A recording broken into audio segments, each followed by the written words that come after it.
Hello friends, आप सभी को डीएस इंडिविजुअल कोचिंग पे स्वागत है। Friends, class 10 science electricity chapter का ये मेरा थर्ड वीडियो है। तो पहले वीडियो में मैंने आपको चार्ज के बारे में बताया, दूसरे में electric field, electric potential and potential difference के बारे में बताया। तो आज हमारा टॉपिक है इलेक्ट्रिक करंट। इलेक्ट्रिक करंट, इसका सिंबल है कैपिटल आई। फिजिक्स में इलेक्ट्रिक करंट का सिंबल कैपिटल आई होता है, मतलब कैपिटल आई से हम इलेक्ट्रिक करंट को डिनोट करते हैं। ये एक स्केलर क्वांटिटी है। इसका जो एसआई यूनिट होता है, मैं आपको बता दूं, ये एम्पियर होता है। कैपिटल ए से डिनोट करते हैं एम्पियर को। इसका मतलब अगर मैं 5A लिखा हूं तो आप लोग पढ़ेंगे 5 एम्पियर। ठीक है, इस तरह से है। इसके बाद हम आते हैं इसके डेफिनेशन पे। तो डेफिनेशन के ऊपर मैं बता दूं, जितने सारे डेफिनेशन है मैं डिस्क्रिप्शन पे मेंशन कर दूंगा, आप लोग वहां से पढ़ लीजिएगा। मैं आपको एक्सप्लेन कर देता हूं। तो इसका देखिए दो डेफिनेशन है, एक क्वालिटेटिव डेफिनेशन है और एक क्वांटिटेटिव डेफिनेशन है। क्वालिटेटिव डेफिनेशन क्या कहता है कि the flow of electrons, the flow of electrons in a conductor is called electric current। ठीक है, ये है उसका क्वालिटेटिव डेफिनेशन। ठीक है, the flow of electrons in a conductor is called electric current. Book में आपको यहाँ पे द फ्लो ऑफ चार्जेस करके लिखा होगा, बट आपको पता है, देखो चार्जेस मतलब दो पार्टिकल के बारे में बात आ जाती है। अगर खाली मैं चार्ज का बात करूं तो दो पार्टिकल के बारे में बात आएगा। पॉजिटिव चार्ज के लिए प्रोटॉन और नेगेटिव चार्ज के लिए इलेक्ट्रॉन की बात होगी। बट प्रोटॉन कभी फ्लो नहीं करता है किसी कंडक्टर के अंदर।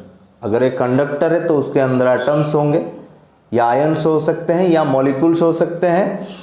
तो जो प्रोटॉन होंगे वो न्यूक्लियस के साथ बाउंड होंगे, मतलब उसके न्यूक्लियस के इनसाइड होते हैं। ठीक है, न्यूट्रॉन के साथ वो कभी फ्लो नहीं करते हैं। तो फ्लो करते हैं तो इलेक्ट्रॉन्स फ्लो करते हैं। और मैंने बताया था कि कंडक्टर मतलब वो सब्सटेंस जिसके अंदर करंट फ्लो होगा। तो कौन सा इलेक्ट्रॉन फ्लो करेंगे वो भी आपको मैंने बताया था। ये फ्री इलेक्ट्रॉन्स की बात हो रहा है, सब इलेक्ट्रॉन्स भी फ्लो नहीं करते हैं। तो मैं कह सकता हूं the flow of free electrons in a conductor is called electric current. ये है क्वालिटेटिव डेफिनेशन। ठीक है, अब मैंने आपको पोटेंशियल डिफरेंस भी बताया था। ठीक है, तो आप लोग जान लीजिए कि एक कंडक्टर के अंदर करंट तभी प्रोड्यूस होगा जब हम उस कंडक्टर का किसी भी दो एंड के बीच में पोटेंशियल डिफरेंस क्रिएट करेंगे। विदाउट पोटेंशियल डिफरेंस करंट कभी प्रोड्यूस नहीं होगा। ठीक है, सपोज ये एक कंडक्टर है और इस यहाँ पे एक पॉइंट में ए ले लिया और यहाँ पे एक दोनों एंड पे दो पॉइंट ले लिया। जब इन दोनों पॉइंट के बीच में पोटेंशियल डिफरेंस हम क्रिएट करेंगे तभी यहाँ पे करंट सेटअप हो सकता है। नहीं तो फ्री इलेक्ट्रॉन्स तो होंगे बट वो आर्बिट्ररीली ऐसे मूव करते रहेंगे, जिससे क्या होगा, एक इलेक्ट्रॉन इस डायरेक्शन में फ्लो हो रहा है, एक इलेक्ट्रॉन इस डायरेक्शन में फ्लो हो रहा है। तो इसका मैग्नीट्यूड अगर प्लस में जाएगा, सपोज प्लस x एम्पियर हुआ, तो इसका मैग्नीट्यूड हो जाएगा -x एम्पियर, जिससे क्या हो जाएगा, स्केलर क्वांटिटी है। तो अगर इन दोनों को मैं ऐड कर दूंगा 0 आएगा। तो जब तक इस कंडक्टर का ये दो एंड के बीच में कोई पोटेंशियल डिफरेंस नहीं है तो ये फ्री इलेक्ट्रॉन्स क्या करेंगे, आर्बिट्ररीली मूव करेंगे, जिससे हमें जो नेट करंट है इसके अंदर वो 0 मिलेगा। इसका मतलब इसके अंदर करंट नहीं है, हम बोल सकते हैं। बट अगर इस कंडक्टर के दोनों एंड के बीच में मैं क्या करूं, यहाँ पे एक पोटेंशियल डिफरेंस क्रिएट करूं। तो सवाल है कि पोटेंशियल डिफरेंस कैसे क्रिएट करेंगे, तो उसके लिए हमें सेल या बैटरी की जरूरत पड़ेगी। ठीक है, सपोज मैं एक सेल ले रहा हूं। सेल का मतलब जो टर्च में जो सेल यूज करते हैं, ठीक है, या रिमोट में जो सेल यूज करते हैं। सपोज हम एक सेल लेते हैं और ये जो है सपोज पॉजिटिव एंड है उसका, तो मैं ए पॉइंट को कहाँ पे आकर, ये जो ए पॉइंट है उसको एयर से ऐसे कनेक्ट कर दिया पॉजिटिव एंड पे, और ये जो बी पॉइंट है मैं क्या कर रहा हूं, इसको लाके इस नेगेटिव एंड पे कनेक्ट कर दिया। इससे क्या हुआ कि देखिए, ध्यान से देखिए कि जो ए पॉइंट है वो हायर पोटेंशियल में चला गया। क्यों? क्योंकि प्लस साइन यहाँ पे है, पॉजिटिव एंड को कनेक्ट है। और ये जो बी पॉइंट है वो लोअर पोटेंशियल में आ गया, मतलब इसका जो पोटेंशियल है वो कम है, ठीक है। और चार्ज हमेशा हायर पोटेंशियल से लोअर पोटेंशियल को फ्लो करता है।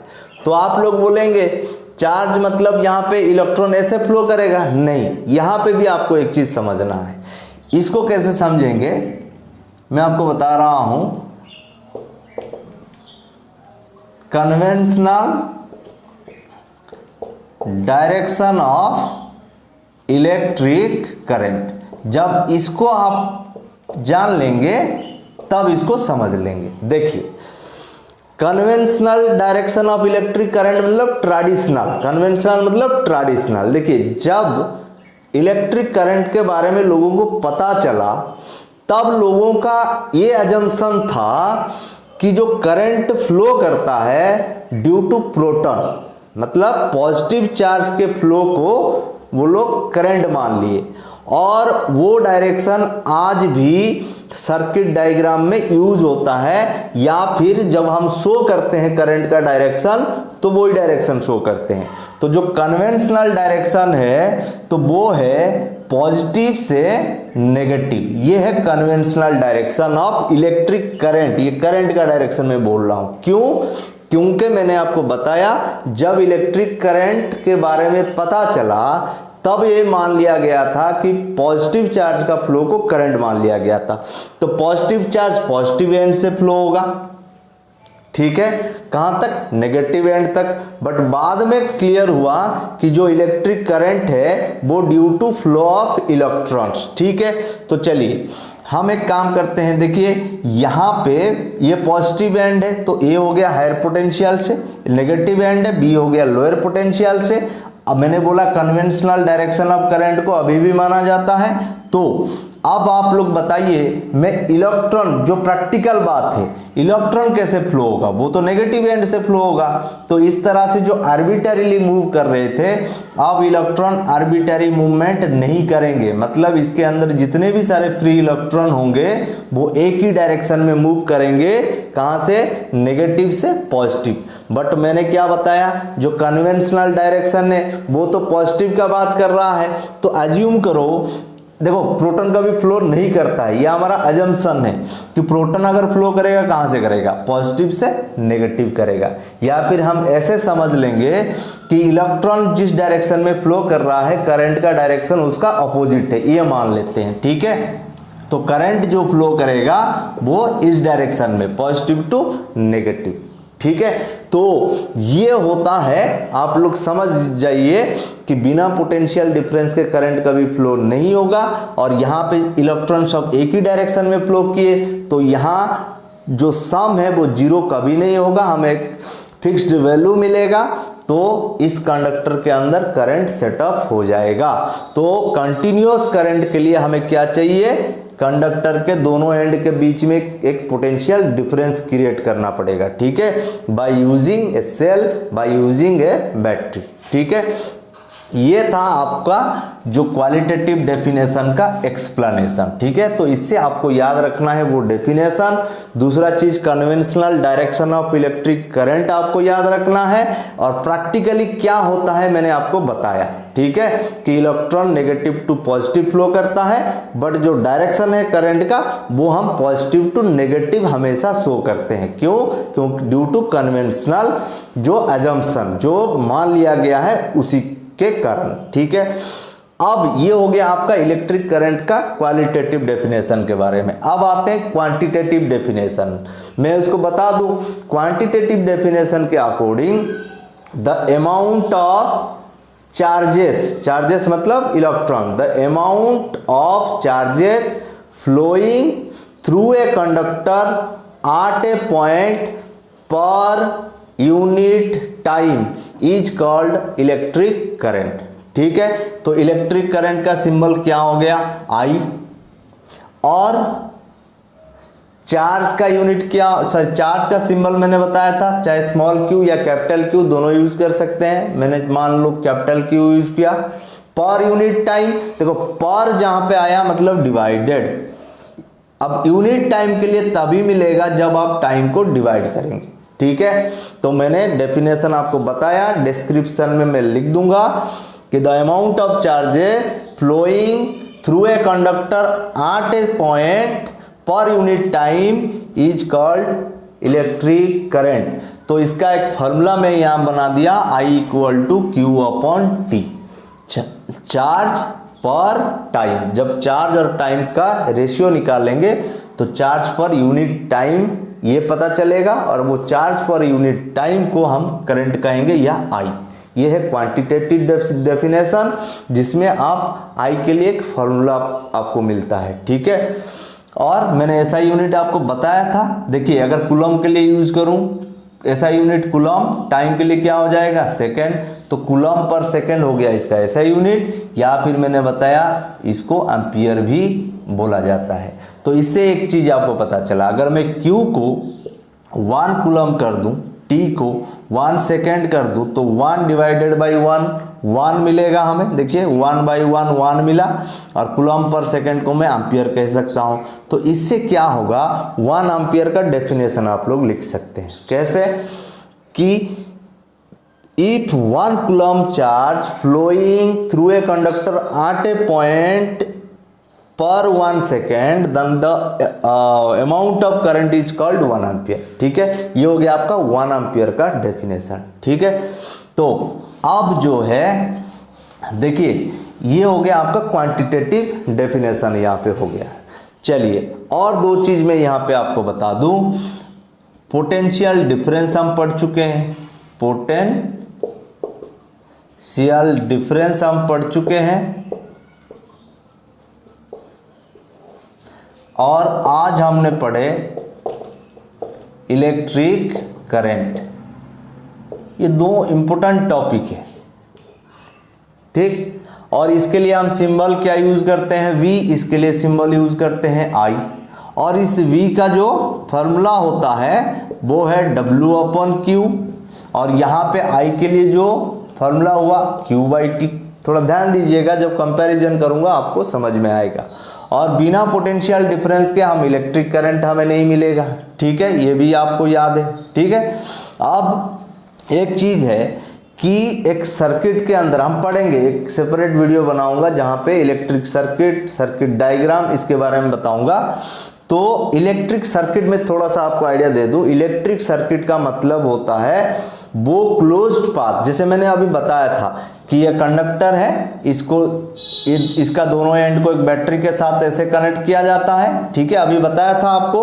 तो ये जो पाथ है जिसमें करंट कैसे, ये पॉजिटिव है नेगेटिव है, तो करंट कैसे फ्लो किया, इस डायरेक्शन से ऐसे करंट फ्लो करेगा, इस डायरेक्शन से ऐसे। तो ये जो पाथ है, फिर से मैं बना दे रहा हूं कि ये मान लीजिए कंडक्टर है, ठीक है, ये पॉजिटिव एंड है, सपोज ये लग गया, यहां से एक वायर आके ये नेगेटिव एंड को लग गया, तो करंट इस डायरेक्शन में फ्लो हुआ। देखिए इस डायरेक्शन में करंट फ्लो हुआ ऐसे। तो ये जो पाथ है इसको इलेक्ट्रिक सर्किट कहते हैं, ठीक है। तो देखिए जब एक इलेक्ट्रिक सर्किट में कोई भी दो एंड, जैसे अभी मैंने बताया था कि वो एक एंड कंडक्टर का एक एंड यहाँ है, एक एंड यहाँ है, तो इन दोनों के बीच में मैंने बोला ये हायर पोटेंशियल है, लोअर पोटेंशियल है। तो इन दोनों के बीच में तो एक पोटेंशियल डिफरेंस क्रिएट हुआ, क्योंकि ये यहाँ पे हायर पोटेंशियल है, सपोज ये 6 वोल्ट है और ये 3 वोल्ट है, तो दोनों में एक डिफरेंस क्या हुआ, 6 - 3 वोल्ट। लेकिन ये जो पोटेंशियल डिफरेंस को हम मेजर कैसे करेंगे, जो डिवाइस यूज होता है उसको कहते हैं वोल्ट मीटर। तो एक सर्किट के अंदर किसी भी दो एंड के बीच में पोटेंशियल डिफरेंस अगर नापना है तो हमें क्या यूज करना होगा, कौन सा डिवाइस, वोल्ट मीटर। और याद रखिए सर्किट में इसका जो कनेक्शन है वो पैरेलल किया जाता है, पैरेलली कनेक्ट किया जाता है इसको। और इसका जो रेजिस्टेंस होता है ये हाई रेजिस्टेंस होता है। देखिए ये बहुत इंपॉर्टेंट चीज है, वोल्ट मीटर से पोटेंशियल डिफरेंस नापा जाता है, पैरेलली कनेक्ट किया जाता है सर्किट में, और इसका रेजिस्टेंस हाई होता है, ठीक है। याद रखिएगा क्योंकि एग्जाम में आता है बार बार। और जहाँ तक इसकी बात है, अगर मैं बोलूँ यहाँ पे इसका सिंबल आई हो गया और फॉर्मूला ये Q/T हो गया और SI यूनिट इसका हो गया एम्पियर और इसका हो गया वोल्ट। और यहाँ पे अगर बात करूँ इसके लिए जो डिवाइस यूज होता है उसको कहते हैं अमीटर, ठीक है। और ये सीरीज में कनेक्ट किया जाता है सर्किट में और इसका जो रेजिस्टेंस होता है लो। ये जो चीज़ें मैंने बताया इसको आपको याद रखना है, बहुत इंपॉर्टेंट चीज़ है, ठीक है। तो आज के वीडियो में इतने ही। नेक्स्ट वीडियो में मैं आपके लिए इलेक्ट्रिक सर्किट और सर्किट डायग्राम लाऊंगा। फिर उसके बाद जो वीडियो होगा मैं आपके लिए इसके ऊपर जो क्वेश्चंस है वो डिस्कस करेंगे, न्यूमेरिकल्स करेंगे इकट्ठा। हम जब हम पूरा पढ़ लेंगे इस एक पार्ट मान के चलिए, ये जो चीज़ें 3 वीडियो में मिला के एक पार्ट में बता रहा हूँ, ये जब ख़त्म हो जाएगा तो हम इस पर न्यूमेरिकल करेंगे। तो आज के वीडियो में इतना ही। Thank you.